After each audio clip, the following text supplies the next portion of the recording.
I put a poll out asking what the worst Prismatic subclass was for PvP, and the results were overwhelmingly one-sided. But Are you sure about that?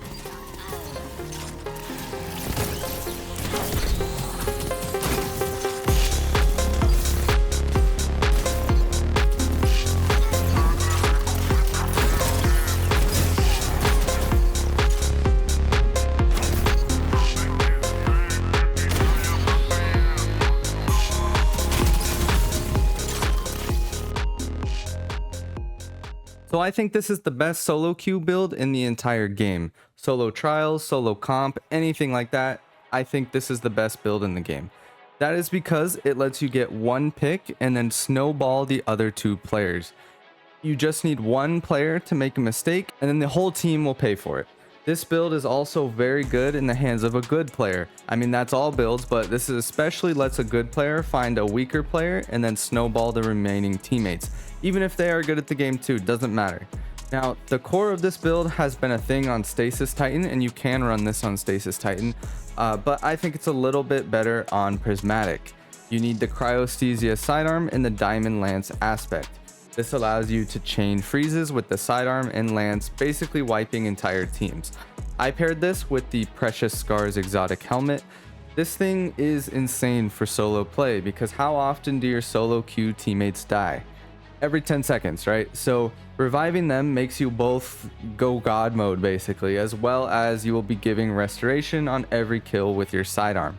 It basically turns you into a one-man army. Now, to break down the build, you need to be on the Behemoth Super. Is actually pretty good. Now, I'm not good with the Super, but I'm still learning. I didn't play when this was meta, but the Super is actually very good once you figure it out.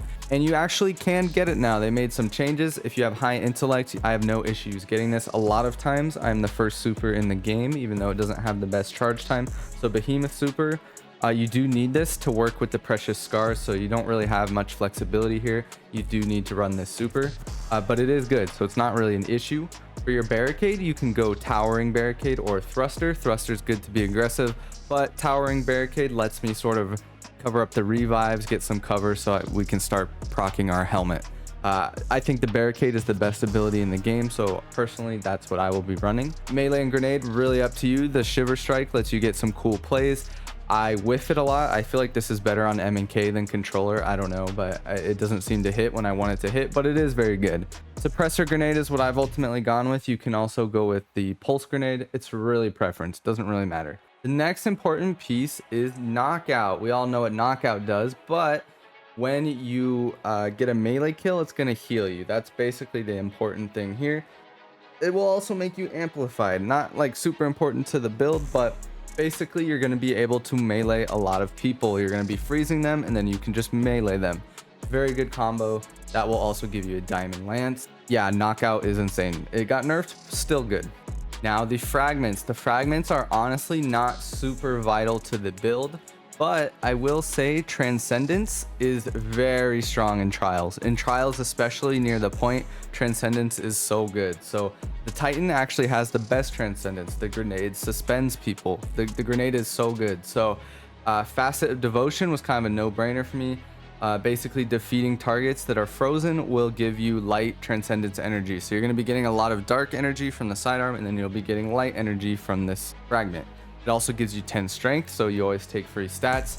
Facet of Justice, also very good. When you transcend it, they'll kind of explode with the grenades. I actually got a couple like multi-kills with this. So it's actually good in itself, but you also get 10 intellect. Like I said, we want to have high intellect to make sure we're getting the super. And then Facet of Command, assuming this works correctly, it's actually going to be very good. I will say I did notice sometimes I would take my sniper and it just felt like I had crazy like stats on it. I don't know why, but I actually think it was this. I kind of forgot I had this on. But yeah, when you freeze people or suppress people with the grenade, it reloads your weapons, increases your stability, aim assist, and AE. It also will give you a shard or a breach. You could probably build into that further if you wanted to. I haven't, but the other two I just sort of, it's really up to you. The fragments aren't really that important. I went with the 10 recov and basically some extra healing on melee kills. It's really up to you. You can sort of find some things that synergize better. There's some you can pick up an orb and get frost armor. You can do it. It just kind of depends. Whatever you want. It's really not important to the build. So yeah, there's a lot of flexibility with the fragments. Now for weapons, to complement the sidearm, I think a sniper's the best, but you can really use whatever. It's not important. Whatever you like to cook with, you can cook. So do that, and then I just went full on stasis mods. Basically, you want stasis loader for the sidearm, you want unflinching. Like, I just built into the sidearm mods. Now the one thing I do think you need is a holster. If you're sniping, you don't want to like freeze someone and swap and be out of ammo, so I just holster. That way you always have a bullet in there if you have ammo. And yeah, that's basically it. It's actually a very simple build. Now the way you're gonna play this is you're gonna load in and you're gonna start to sort of position to find like a weaker player. So you're either gonna find someone who's out of position, someone who's just, I mean, I'll just be honest, someone you're just better than, you can just 1v1 and win. Someone who even doesn't have a counter to a sidearm. Like, if you're close to someone and they don't have the right gun and you have a sidearm, you're just gonna fry them. So you're just kind of looking for that opening pick, and then once you get that, you can just start rolling, like start snowballing. You can freeze someone, snipe them, maybe they drop a lance, you can grab the lance, you can freeze someone, melee them, then you do get a lance. You can just keep chaining it until everyone's dead. You can, like, honestly, 3-4 kills, especially in something like comp, not that uncommon. I had multiple like 1v3, 1v4 because they got a revive. It doesn't matter. You can just keep freezing, keep chaining.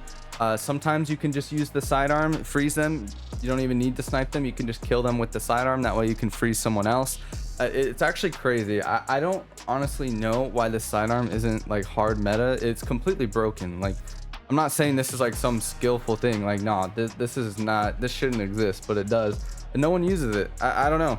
I don't know why it's not meta, but it's actually crazy. So yeah, that's really it. Once you get it down, it'll sort of start to look like this.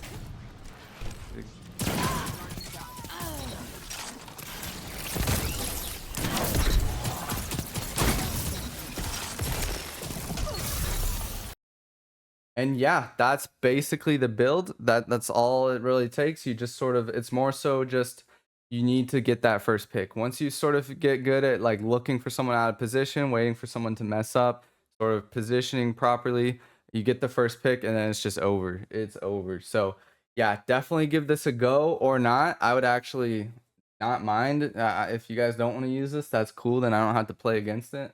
Like I said, this, if something like this ever becomes meta, this sidearm is gonna be a horrible game to play. So, you know, maybe just watch the video and just be like, yeah, that's cool. I don't want to use that. That works for me as well. So as always, I am awake, and I'll see you guys next time.